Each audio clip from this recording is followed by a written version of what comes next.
ज़ैनब मां वञा पियो देर पई थिए ठीकु आहे हा बेटा इहो किरण अञा तयारु कोन थी आहे चइजंसि त रक्षे वक्षे में अचे ठीकु आहे वञी रोज़ीअ जी कयां ॾिसांसि थी जेकॾहिं तयारु थी वई आहे त पोइ छॾींदो वञीसि वरी न त कावड़जी वेंदी पोइ हिन छोकिरीअ सां केरु मोह ॾींदो ख़बर न अथई हिननि जे अंगलनि जी।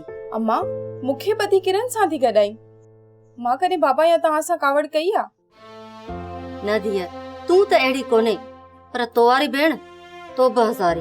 त पोइ अम्मा मूंखे अधी किरण सां छो थी रलाई?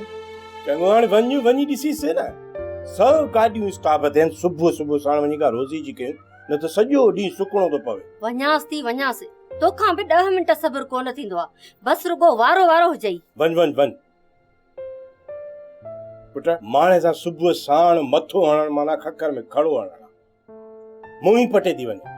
बस बाबा अम्मा बि छा करे अधी किरण बि तयार थी वठे न।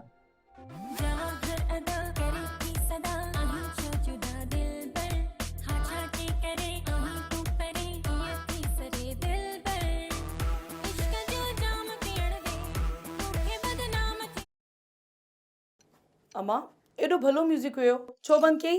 पिणे ॿाहिरि बीठो तुंहिंजो इंतजार तो करे ऐं हिते तूं बीठी म्यूजिक थी ॿुधी कुछ शर्म करे। अम्मा बाबा के सदाई तकड़ हूंदी आहे मो त मेकअप भी सही कोन कयो आहे। हा अञा ताईं तुंहिंजो मेकअप भी पूरो कोन थियो आहे। अम्मा मेकअप त कयो आहे पर अलाए मैच थिए पियो अलाए न त मां पंहिंजे ज़हन खे फ्रेश करण जे लाइ म्यूजिक पे ॿुधां। तूं ज़ोर आहे धीअ हाणे छड़ खणी न पचर के पिणे गाड़ी काए हलियो वेंदो तूं खणे रक्षा ते हली वञजाए। अम्मा बाबा के थोड़ो इंतजार कराए मां जल्दी तैयार थी अचां थी रक्षा में मूंखे एलर्जी थींदी आहे।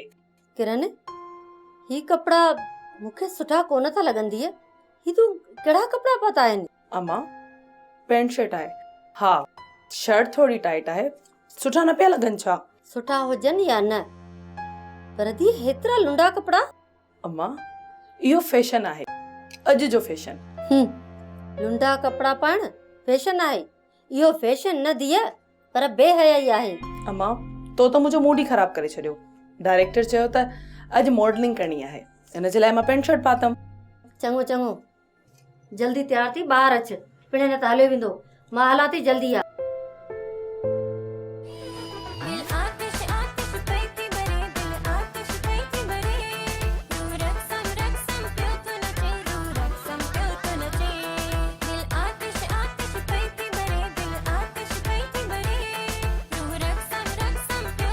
छा थियो अञा तयार कोन थी आहे किरण? तयार आ बस अचे थी तू रुगो वञी गाड़ी त तयार कर। वञा थो बीठो आहियां गाड़ी ते चइजंसि जल्दी अचे ठीकु आहे? हा अचे थी। ड्रामा सीरियल सिलसिला मोहब्बतुनि जा तमाम एपिसोड्स ॾिसो हाणे HD क्वालिटीअ में विजिट करियो असांजो YouTube channel Sindh TV HD drama. Subscribe कयो असांजो official YouTube channel Sindh TV HD drama ऐं वधीक अपडेट लाइ बेल आइकन खे क्लिक करियो।